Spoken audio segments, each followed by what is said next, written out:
Hi viewers, welcome to our channel. ప్రస్తుతం మనతో పాటు భరద్వాజ్ గారు సీనియర్ జర్నలిస్ట్ ఉన్నారు. వారితో ఒకసారి మాట్లాడదాం. సార్ నమస్కారం. సార్ నమస్తే. సార్, పవన్ కళ్యాణ్ గారికి అండ్ అల్లు అర్జున్ గారికి మధ్య ఒక వివాదం నడుస్తున్న ఈ నేపథ్యంలో జనసేన ఎమ్మెల్యే బొలిశెట్టి శ్రీనివాస్ గారు కొన్ని సంచలన వ్యాఖ్యలు చేశారు సార్ అల్లు అర్జున్ గారి పైన. అల్లు అర్జున్ గారు తనకు అభిమానులు ఉన్నారేమో అనుకుంటున్నారేమో, ఆయనకు లేరు, ఆయనకు ఉన్నదల్లా మెగా ఫ్యాన్స్, ఆయన చిరంజీవి గారి అభిమానులే అని చెప్పేసి ఇటువంటి కామెంట్స్ చేశారు సార్. అంటే ఆల్రెడీ వివాదం నడుస్తున్న దానికి కాస్త ఫ్యూల్ యాడ్ చేసినట్టుగా ఉంది ఈయన కామెంట్స్. దీనిపైన అల్లు అర్జున్ గారి ఫ్యాన్స్ కూడా కౌంటర్లు చేస్తున్నారు. గతంలో ఆయన టీడీపీలో ఉన్నప్పుడు పవన్ కళ్యాణ్ గారి మీద చేసిన విమర్శలను ఇప్పుడు పోస్ట్ చేస్తూ ఆ విధంగా ట్రోల్ చేస్తున్నారు ఆయన. ఎంటర్గా ఈయన వ్యాఖ్యలు చూసుకుంటే, అంటే పవన్ కళ్యాణ్ గారికి తెలియకుండా ఈయన మాట్లాడారా, పవన్ కళ్యాణ్ తెలిస్తే ఏ విధంగా ఉంటుంది? మీ కామెంట్స్ ఏం సార్ దీనిపైన? పవన్ కళ్యాణ్కి తెలిసి మాట్లాడే పరిస్థితి ఏం లేదు. పవన్ కళ్యాణ్ మనసుని ఆకట్టుకోవటం కోసం చేసిన ప్రకటన. ఓకే. ఈ కుటుంబానికి పెద్ద చిరంజీవి అని చెప్పడం. నిజానికి చిరంజీవికి అల్లు అర్జున్కి మధ్య గొడవలేం లేవు. వారిద్దరూ పరస్పరం ఒకరినొకరు తిట్టుకున్న సందర్భాలు కూడా లేవు, విమర్శించుకున్న సందర్భాలు లేవు.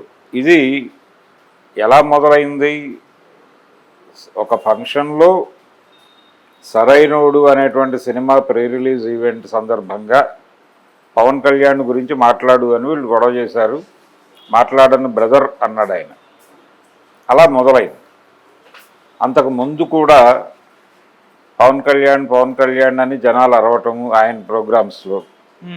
ఆయన అంటే తన అభిమానులు తన దగ్గరకు వచ్చి పర్సనల్గా మన మీటింగుల్లో పవన్ కళ్యాణ్ అని గొడవ చేయటం ఏమిటి అని వాపోయారని ఆయన బహిరంగంగా చెప్పాడు. ఇలా గొడవలు వద్దు, ఎవరి ఫంక్షన్కి వాళ్ళ వరకే నడుస్తుంది అని ప్రకటించాడు. ఓకే. సో ఈ ప్రకటన వచ్చిన తర్వాత అది ఏం జరిగింది? ఇక అది ప్రారంభం. ఇక అక్కడి నుంచి ఏదో వాళ్ళిద్దరి మధ్య ఉంది గ్యాప్ అనేది మొదలైంది. మొదలైన తర్వాత ఆయన అప్పటి నుంచి అల్లు అనేది అతను మెగా కాంపౌండ్ హీరోగా ఉండట్లేదు, తనని తాను సపరేట్గా చూస్తున్నాడు. అంటే సపరేట్గానే చూసుకున్నాడు ఆయన. ఎందుకంటే అల్లు ఫ్యామిలీ విడిగా ఉంది. మీరు గీతా ఆర్ట్స్లో సినిమాలు చేయకుండా అంజనా ప్రొడక్షన్స్ అని ఒక ప్రత్యేకమైన సంస్థ పెట్టుకున్నారు కదా ఆ రోజున. ఆ తర్వాత అంజనా ప్రొడక్షన్స్ క్లోజ్ చేసి ఆరెంజ్ తర్వాత కొణిజల ఫ్యాక్టరీ అని పెట్టుకుని సినిమాలు తీసుకున్నారు కదా. అలా జరుగుతుంది ఎవరికైనా. ఇప్పుడు వీళ్ళు కూడా గీతా ఆర్ట్స్ అనే దీంతో చేయట్లేదు కదా, అల్లు ఎంటర్టైన్మెంట్స్ అని కొత్త సంస్థ పెట్టారు. అంటే వాళ్ళ ఉద్దేశం ఏంటి? అల్లు అనే దాన్ని బ్రాండ్ చేయాలనుకుంటున్నారు వాళ్ళు. అది వాళ్ళ కష్టం, వాళ్ళ ఇబ్బందులు, వాళ్ళ ఇవేవో వాళ్ళు పడుతున్నారు. దానిలో వీళ్ళకి సంబంధం లేదు. ఒకటి సీరియస్గా గనక పట్టించుకుంటే అల్లు అర్జున్ ఏ రోజున పవన్ కళ్యాణ్ గురించి ఏమీ మాట్లాడలేదు. పవన్ కళ్యాణ్ గెలుపును కోరుకుంటూ పిఠాపురం నుంచి పవన్ కళ్యాణ్ గెలవాలని ట్వీట్ చేశాడు. అయితే అక్కడికి పోయి ప్రచారం చేయాల, రోజువారీ డోర్ టు డోర్ క్యాంపెయినింగ్ చేయాల. అయితే వీళ్ళకి టార్గెట్ ఎక్కడయ్యాడు? ఆయన శిల్పారావి గురించి మాట్లాడాడు అని. శిల్పారావి గురించి మాట్లాడిన బయటలో ఆయన ఎవరి ప్రస్తావన చేయలే. పవన్ కళ్యాణ్ ప్రస్తావన చేయలేదు, చంద్రబాబు ప్రస్తావన చేయలేదు, జగన్మోహన్ రెడ్డి ప్రస్తావన చేయాల. అంటే చాలా స్పష్టంగా నా మిత్రుడు మంచివాడు, ఇతనికి ఓటేస్తే మీకు మంచి జరుగుతుంది అని మాత్రమే మాట్లాడాడు తప్ప తన మిత్రుడైనటువంటి శిల్పారావి ప్రాతినిధ్యం వహిస్తున్నటువంటి పార్టీ గురించి కానీ, ఆ పార్టీ నాయకుడి గురించి కానీ, ఆ పార్టీ పరిపాలన గొప్పతనం గురించి కానీ మాట్లాడలేదు. అలాగే గెలవబోయే కూటమి అంటే అప్పటికి ఇంకా గెలవబోయే కాదు, ప్రతిపక్షంగా పోటీలో ఉన్నటువంటి కూటమి గెలిస్తే జరిగే ప్రమాదాలు ఏమిటి అని కూడా మాట్లాడలేదు. అంటే శిల్పారావి గురించి మాట్లాడటం అంటే వైసీపీ గురించి మాట్లాడటం అయ్యి ఉంటే జనసేన మీద దాడి చేయాలిగా అల్లు అర్జున్. ఎందుకు చేయలా? తన లిమిట్స్ ఏమిటో తనకు తెలుసు అనేది క్లియర్గా అర్థమవుతోంది కదా. అందుకని ఎక్కడ మాట్లాడాడు అతను వ్యతిరేకంగా ఒక్క మాట ఎక్కడా మాట్లాడలేదు అతను. ఇప్పుడు వీళ్ళు ఓపెన్గా పేరు పెట్టి మాట్లాడాడు శ్రీనివాస్. బొలిశెట్టి శ్రీనివాసు ఓపెన్గా పేరు పెట్టి మాట్లాడాడు. ఇప్పటిదాకా ఎప్పుడైనా సరే ఆ మాట్లాడను బ్రో అనే మాట దగ్గర నుంచి తీసుకుంటే ఎప్పుడూ కూడా చిరంజీవి గురించి కానీ, పవన్ కళ్యాణ్ గురించి కానీ, నాగబాబు గురించి కానీ ఏ రోజున అతను స్ట్రైట్గా ఏ మాట మాట్లాడలేదు. అయితే అభిమానులు అని చెప్పుకునే వాళ్ళు రకరకాల మాటలు మాట్లాడి ఉండొచ్చు. అల్లు రామలింగయ్య గారు లేకపోతే నాగబాబు సైకిల్ షాప్లో పంచర్లు వేసుకునేవాడు, ఇలాంటి మాటలు కొన్ని దొరికినాయి. అవి ఫ్యాన్స్ నుంచి దొరికినాయి. ఆ ఫ్యాన్ ఎవరైనా అయి ఉండొచ్చు. వాళ్ళే వీళ్ళుగా ఉన్నటువంటి సందర్భంలో ఎవరా మాట మాట్లాడారో తెలియదు, ఎందుకు మాట్లాడారో తెలియదు, ఏ ప్రయోజనం ఆశించి మాట్లాడారో తెలియదు. అయితే అల్లు అరవింద్ గారు పిఠాపురం వెళ్ళాడు, ప్రచారం చేశాడు, అతని కోసం వెళ్ళొచ్చాడు, అక్కడికి విజిట్ చేసి వచ్చాడు. ఉప ముఖ్యమంత్రి అయిన తర్వాత వెళ్ళి అభినందించి వచ్చాడు. ఆయనకి సినిమా పరిశ్రమ సమస్యలన్నీ చెప్పుకొని వచ్చాడు. నిర్మాతలను 10 మందిని తీసుకుని వెళ్ళాడు, ఆ గ్రూప్కి నాయకత్వం వహించాడు ఆయన. అలాగే పవన్ కళ్యాణ్ పార్టీ పెట్టేటప్పుడు ఎందుకు వచ్చిన గొడవ అని హితవు చెబుతూ ఒక ప్రెస్ మీట్ పెట్టాడు. ఇంత చేశాడు కదా మీకోసం. ఇప్పుడు ఆయనకి నీకు గనక నిజంగానే ఉంటే, దమ్ముంటే మీ తండ్రిని ఎంపీగా ఎందుకు గెలిపించుకోలేకపోయావు లాంటి మాటలు కూడా మాట్లాడారు వీళ్ళు అల్లు అర్జున్ని టార్గెట్ చేసి. మరి అదే సందర్భంలో చిరంజీవి గారు ఒక చోట ఓడిపోయాడుగా, ఆయన సొంత జిల్లాలోనే ఓడిపోయాడు కదా చిరంజీవి, 2 చోట్ల పోటీ చేసి. ఎందుకు గెలిపించుకోలేకపోయారు అని ఈయన అడిగితే అల్లు అర్జున్ నోరు తెరిచి మా నాన్నని నేను గెలిపించుకోలేకపోయాను, ఓకే మీ నాయకుడిని మీరు గెలిపించుకోగలిగారా ఆ రోజున చిరంజీవిని అని అడిగితే ఏం సమాధానం చెప్తారు వీళ్ళు? 2019 ఎన్నికల్లో 2 నియోజకవర్గాల్లో పవన్ కళ్యాణ్ ఎందుకు ఓడిపోయాడు, ఇంత గొప్ప గొప్ప అభిమానులు ఉన్నప్పుడు అని అర్జున్ క్వశ్చన్ చేస్తే వీళ్ళు సమాధానం ఏమిటి? నోరెలా పెట్టడం తప్ప. బాలకృష్ణ అంటే ఎవరో తెలియదు, బాలకృష్ణ అని ఒక నటుడు ఉండేవాడు పూర్వకాలం, ఒక కమెడియన్ను అని మాట్లాడిన నాగబాబు గారు ఉన్నటువంటి జనసేన పార్టీ తెలుగుదేశంతో పొత్తు పెట్టుకుని నడిచింది కదా. మరి అదే పవన్ కళ్యాణ్ 2019 ఎన్నికలప్పుడు అదే మంగళగిరి ప్రాంతంలో బహిరంగ సభ పెట్టి చంద్రబాబు అక్రమాలు, లోకేష్ అక్రమాలు, అవినీతి గురించి బోల్డు సోదోహరణంగా వివరించాడు కదా. మరి ఆ రోజున తాను తిట్టినటువంటి తప్ప అభిప్రాయాలన్నీ తను మాట్లాడిన మాటలే తను కాంట్రడక్ట్ చేసుకున్నాడా? ఇంతటి పరిపాలనా దక్షుడు లేడు అని చెప్పి తర్వాత మాట్లాడటం ఏంటి? 2024 ఎన్నికలకు వచ్చేసరికి మాట ఎందుకు మారింది? ఎందుకు మార్చారు మీరు మాట? మరి ఆ రోజున తెలియని బాలకృష్ణ ఇప్పుడు ఎలా తెలిసాడు? ఇలా అడిగితే వీళ్ళ వైపు నుంచి వాళ్ళ దగ్గర నుంచి సమాధానాలు ఏమిటి అంటే ఇలాంటివి చేయటం ద్వారా ఇప్పుడు ఏం ప్రచారం జరుగుతోంది?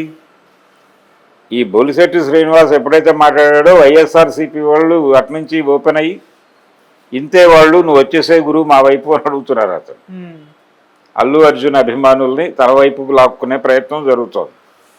సో మీరు ఏతావాత చేయదలుచుకుంది ఏంటి? అతను న్యూట్రల్గా ఉన్నాడు.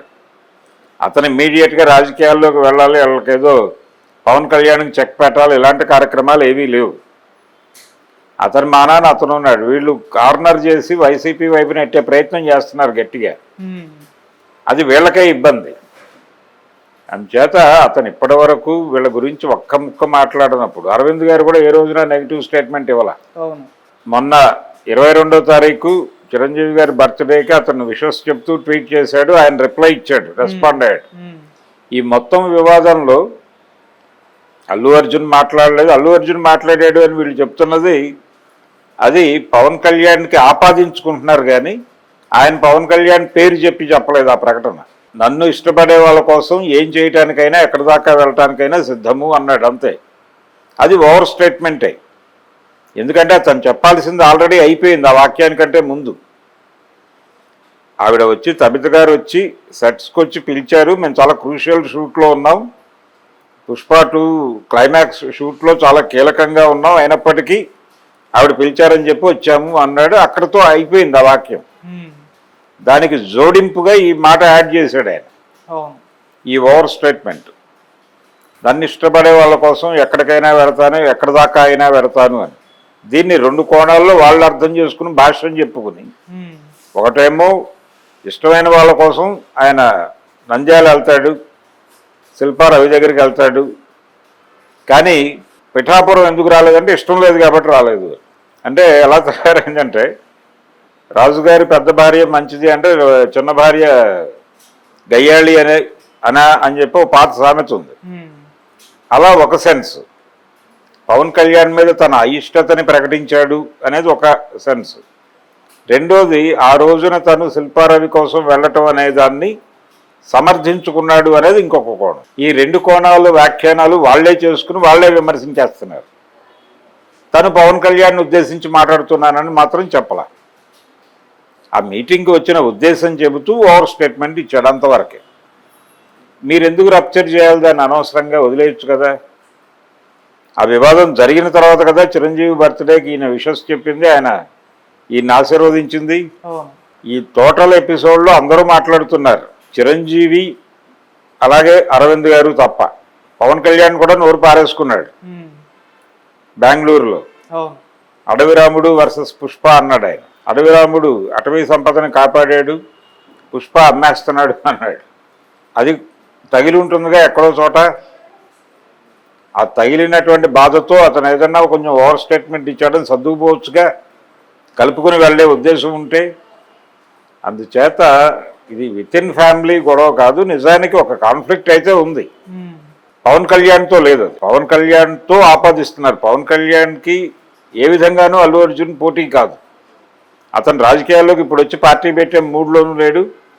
ఏదో పార్టీలో చేరి పవన్ కళ్యాణ్ మీద పోటీ చేసి గెలిచేసి ఏదో అయిపోయేటువంటి సందర్భము కాదు. అల్లు అర్జున్ నటన మీద కేంద్రీకరించున్నాడు. ఆ ఏరియాలో పవన్ కళ్యాణ్ నెమ్మదిగా నిష్క్రమిస్తున్నాడు. ఇది అతని పరిస్థితి. సో అతనికి ప్రత్యర్థి ఎవరు ఆ కుటుంబం నుంచి అంటే రామ్ చరణే. రామ్ చరణ్ అల్లు అర్జున్ల మధ్య స్పర్ధ ఉంది అనే విషయం అరవింద్ గారు అడ్మిట్ చేశాడు. ఒకే వృత్తిలో ఉన్న వాళ్ళ మధ్య పోటీ అనివార్యంగా ఉంటుందని చెప్పాడు ఆయన. ఇప్పుడు మెగా పీఠం మీద తర్వాత కూర్చోబోయేది ఎవరు అనేది ఒక గొడవ జరుగుతోంది. అర్హత ప్రకారం తనకి అర్హత ఉంది, పుట్టుకయే అర్హతను నిర్ణయించేటట్టయితే రామ్ చరణ్కి అర్హత ఉంది. ఇద్దరిలో ఎవరు క్యాపబుల్ అంటే అల్లు అర్జునే క్యాపబుల్.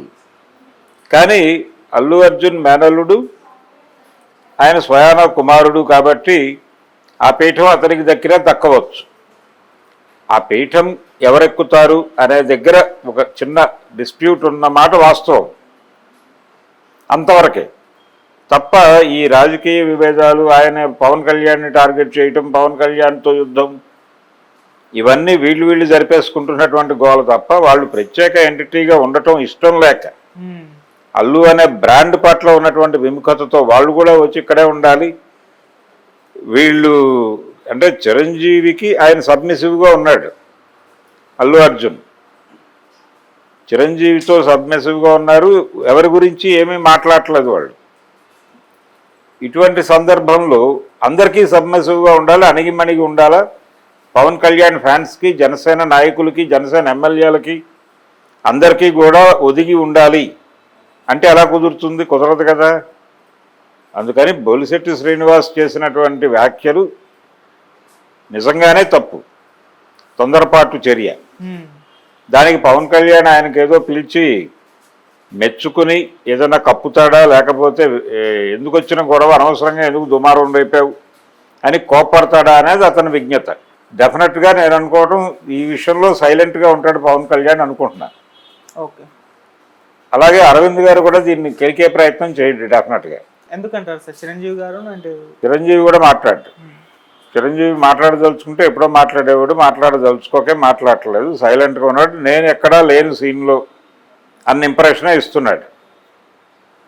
ఈ వివాదం ఆయన శిల్పారావు దగ్గరికి వెళ్ళిన రోజు మావాడు అనుకున్నవాడు మా వైపు లేకపోయినా, మావాడు కానివాడు మా జెండా పట్టుకున్నా మాకు ఆనందమే అన్న లెవెల్లో ఒక ట్వీట్ చేశాడు ఆయన నాగబాబు. అలా అగ్గిపుల్ల గీసాడు ఆయన.